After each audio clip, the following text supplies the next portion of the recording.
Assalamualaikum warahmatullahi wabarakatuh. Perkenalkan, saya Oceana Zafitri dengan NIM 2010206040 dari Manajemen Pendidikan Islam 4C dengan mata kuliah Manajemen Kelas yang diampu oleh Ibu Titin Kusayang MPD. Di sini saya akan membahas tentang materi-materi dari materi awal sampai materi terakhir. Yang pertama yaitu tentang manajemen kelas yang membahas tentang disiplin kelas. Disiplin kelas ini sangatlah penting untuk kita menerapkan kedisiplinan pada anak.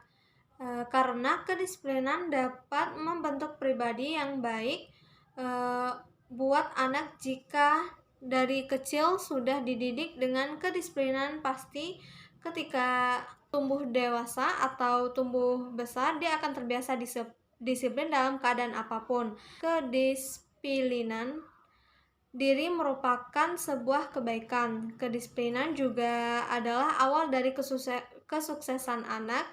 Yang dibiasakan disiplin sejak dini, maka ia memiliki modal untuk menatap masa depan yang cerah. Dalam disiplin kelas ini terdapat beberapa manfaat yang diterapkan jika menerapkan kedisiplinan pada anak. Yang pertama, menjauhi anak melakukan hal-hal yang dilarang oleh sekolah. Yang kedua, mendorong anak untuk melakukan hal-hal yang baik dan benar. Selanjutnya, dalam disiplin kelas terdapat teknik-teknik pembinaan dan penerapannya. Yang pertama, teknik otoriter merupakan penerapan hukuman pada anak bertujuan untuk memperkuat kepatuhan anak terhadap aturan-aturan yang telah ditetapkan. Bila anak melakukan pelanggaran terhadap aturan tersebut, maka anak tersebut akan dihukum sesuai dengan hukuman yang berlaku. Selanjutnya ada teknik permisif. Teknik permisif ini merupakan lawan dari teknik otoriter.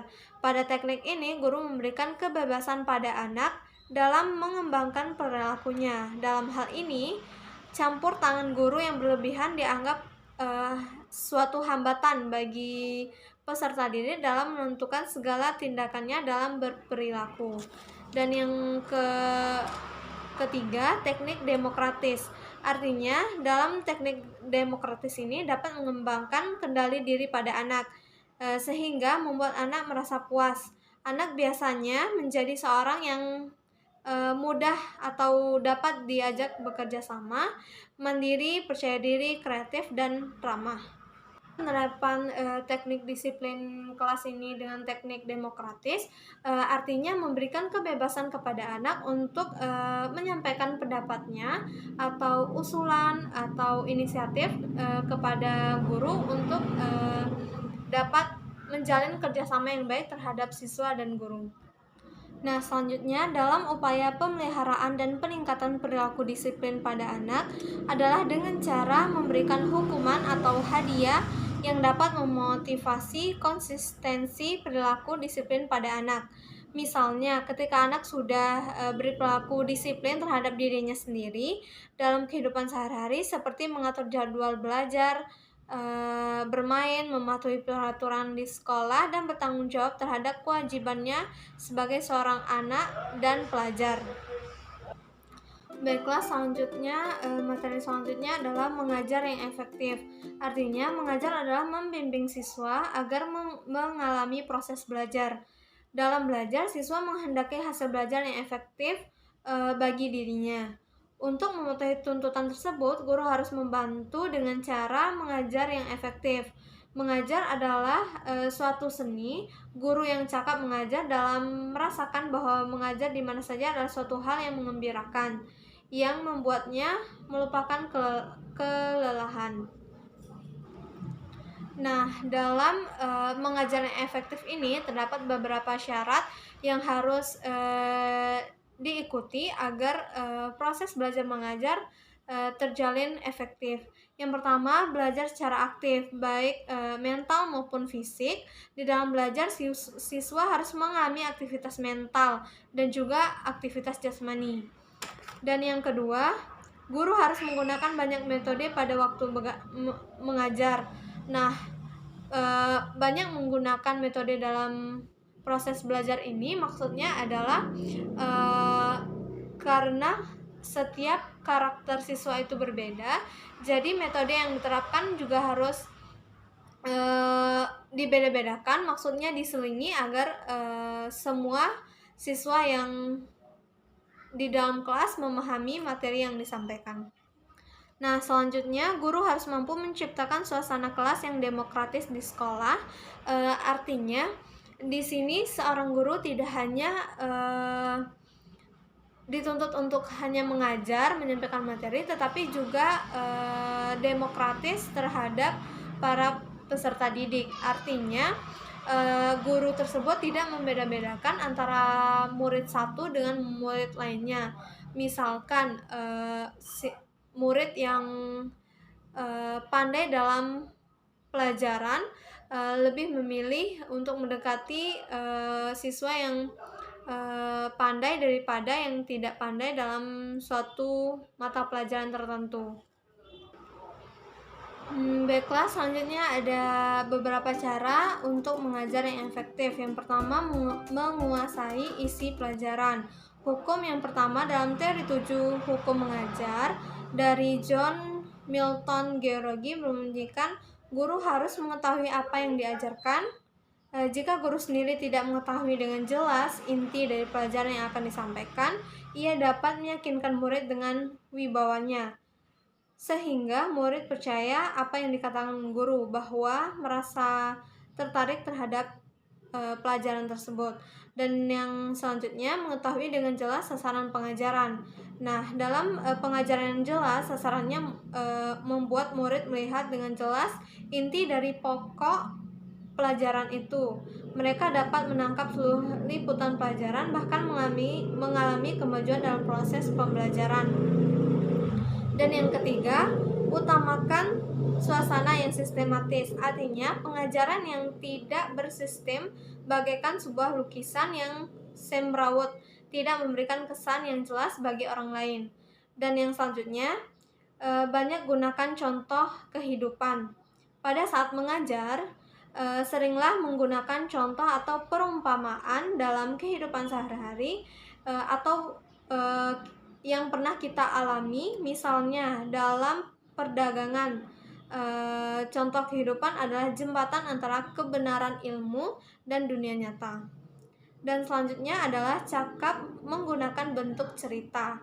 Nah, bentuk cerita tidak hanya diutarakan dengan kata-kata, namun juga boleh dicoba dengan menambahkan gerakan-gerakan yang memperdalam kesan. Untuk yang lazim adalah menggunakan perumpamaan untuk menjelaskan kebenaran. Nah, selanjutnya menggunakan panca indera murid. Penggunaan bahan pengajaran berbentuk audiovisual menggunakan panca indera murid. Bahan pengajaran audiovisual visual bukan saja cocok untuk sekolah minggu anak-anak, juga sekolah minggu pribadi usia. Nah, hal-hal tersebut merupakan beberapa cara dalam supaya mengajar yang efektif. Nah, selanjutnya membina hubungan kelas dengan masyarakat. Artinya dalam sebuah instansi pendidikan harus menjalin hubungan yang baik antara kelas dengan masyarakat luar, misalnya orang tua, instansi lainnya. Nah, hubungan yang saling menguntungkan antara sekolah dan masyarakat perlu dibina dan dikembangkan secara harmonis. Hubungan sekolah dan masyarakat meliputi hubungan sekolah dengan orang tua, hubungan sekolah dengan instansi terkait, dan hubungan sekolah dengan dunia usaha dan tokoh masyarakat.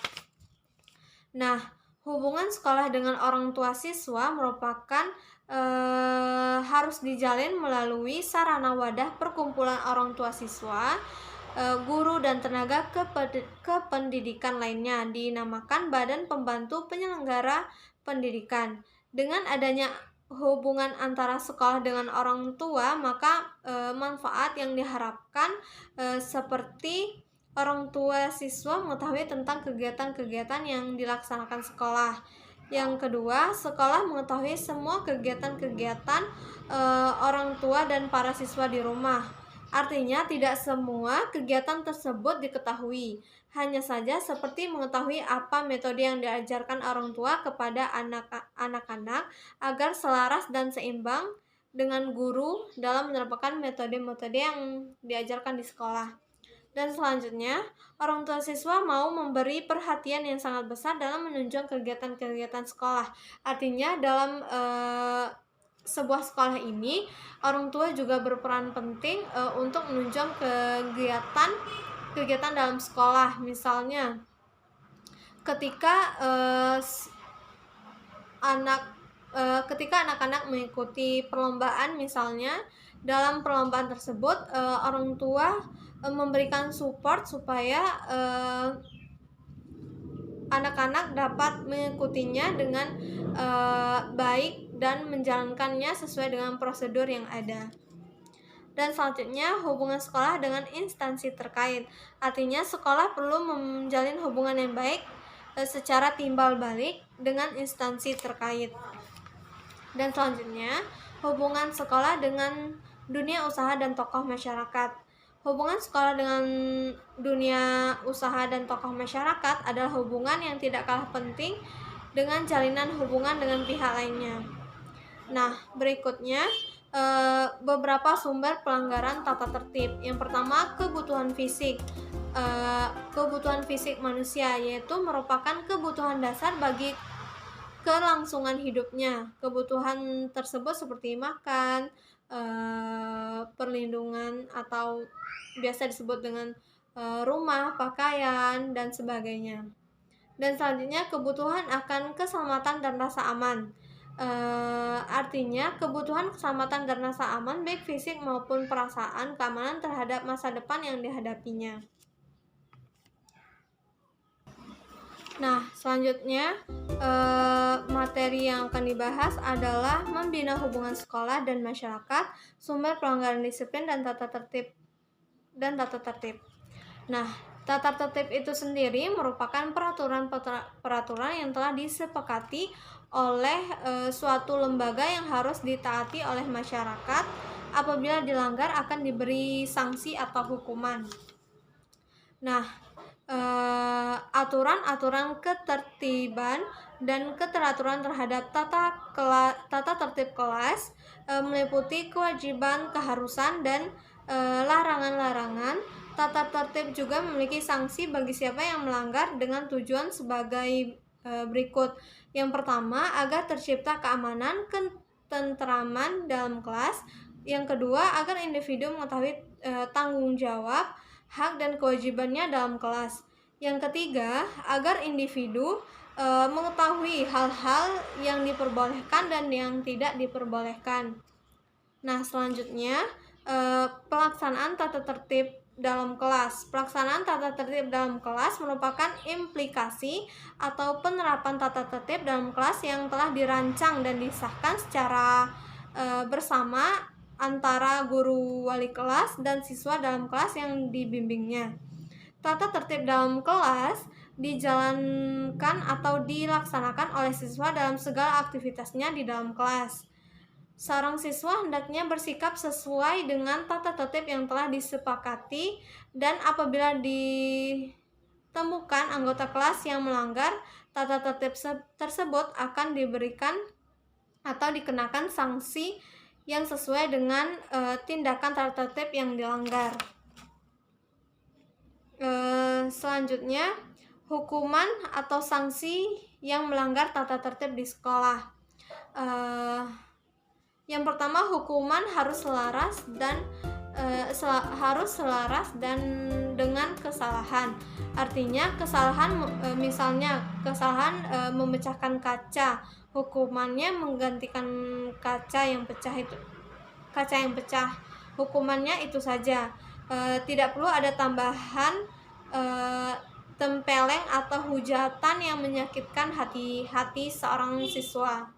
Jika datangnya terlambat 5 menit, maka pulangnya bertambah 5 menit. itu namanya selaras, bukan datang terlambat 5 menit, disuruh keliling lapangan 5 putaran misalnya. Nah, hukuman tersebut merupakan sebuah penyiksaan terhadap peserta didik. Nah, itu disebut tidak selaras dan tidak adil. Nah, kemudian hukuman harus lekas dijatuhkan. Hukuman harus selaras dengan kesalahan. Nah, jika siswa melakukan kesalahan, maka hukuman tersebut harus dilakukan pada saat saat itu. Jika dilakukan setelah misalnya setelah pelajaran dilaksanakan, itu tidak akan efektif jika dilaksanakan. Nah, kemudian solusi untuk mengatasi siswa yang melanggar tata tertib dalam kelas harus membuat mereka disiplin baik selama masih di dalam kelas maupun di luar kelas. Yang pertama, menumbuhkan kesadaran pada diri siswa. Nah, menumbuhkan kesadaran pada diri siswa ini sebaiknya siswa yang telah melanggar tersebut diberikan kesadaran dan pengarahan yang bisa membuatnya sadar akan pentingnya mematuhi tata tertib. Nah, yang selanjutnya memberikan bimbingan dan layanan konseling. Artinya dalam siswa melanggar suatu tata tertib, artinya ada beberapa kesalahan pada dirinya sendiri dan itu memerlukan bimbingan yang dilakukan oleh guru BK. Dan selanjutnya sanksi untuk siswa yang melanggar tata tertib. Nah, siswa yang terus saja melanggar tata tertib dan sudah tidak bisa diingatkan dan ditegur harus diberikan sanksi yang sesuai dengan mereka bisa patuh dan taat peraturan. Nah, selanjutnya selalu melakukan pengawasan pada siswa. Artinya guru harus terus mengawasi para siswa setiap hari. Jika ada siswa yang melanggar tata tertib, bisa ditegur pada saat itu juga. Nah, yang terakhir, apresiasi dan penghargaan untuk siswa yang selalu menaati atau mematuhi peraturan tata tertib. Di sekolah, siswa yang namanya tidak ada dalam daftar siswa yang melanggar tata tertib boleh diberikan apresiasi untuk menghargai mereka yang mau dan sadar untuk mengikuti tata tertib yang berlaku. Nah, selanjutnya terdapat beberapa penanggulangan disiplin. Yang pertama, pengenalan siswa. Makin baik guru mengenal siswa, makin besar kemungkinan guru mencegah terjadinya pelanggaran disiplin. Yang kedua, melakukan tindakan korektif dengan cara lakukan tindakan dan bukan ceramah. Dan jangan tawar-menawar, gunakan kontrol kerja, nyatakan peraturan dan konsekuensinya. Dan selanjutnya, melakukan tindakan penyembuhan secepat mungkin setelah terjadinya pelanggaran baik secara individual maupun kelompok. Baiklah, selanjutnya tujuan dari penanggulangan disiplin. Yang pertama, menjelaskan tahapan-tahapan cara memelihara disiplin. Dan selanjutnya menjelaskan langkah-langkah menumbuhkan kesan positif pada pertemuan awal di kelas.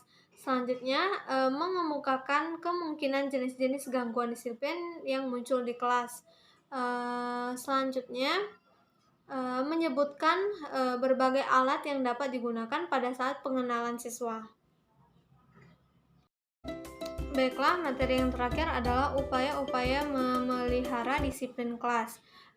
Disiplin pada dasarnya adalah kepatuhan atau aturan dan norma, didasarkan atas kerelaan hati atau kesadaran diri sendiri dalam melaksanakan tugas dan tanggung jawab. Nah, upaya-upaya dalam memelihara disiplin kelas, terdapat pelanggaran disiplin kelas perlu dilaksanakan dengan penuh hati-hati, demokratis dan edukatif. Cara-cara penanggulangan dilakukan secara bertahap demi tahap dengan memperhatikan jenis gangguan yang ada dan siapa pelakunya. Dan tahapan-tahapan tersebut antara lain pencegahan. Pada tahap pencegahan, para guru perlu menciptakan suasana kelas yang disiplin, ketetapan instruksional, dan perencanaan pendidikan yang disiplin. Hal yang perlu diperhatikan pada tahapan pencegahan ini adalah menciptakan suasana kelas yang tentram, damai, dan kerjasama yang baik.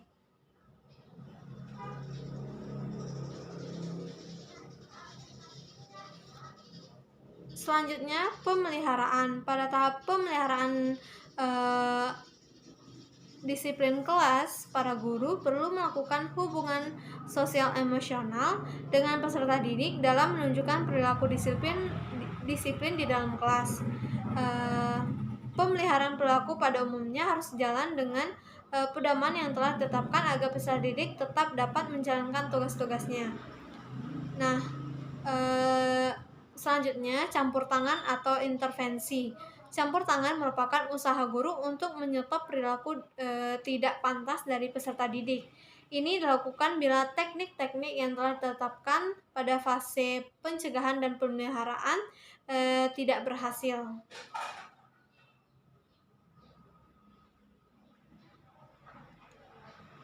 Dan selanjutnya, tahapan pengaturan. Pada tahap pengaturan, para guru perlu mengatur peserta didik yang menyimpang dari disiplin kelas dengan memberikan bimbingan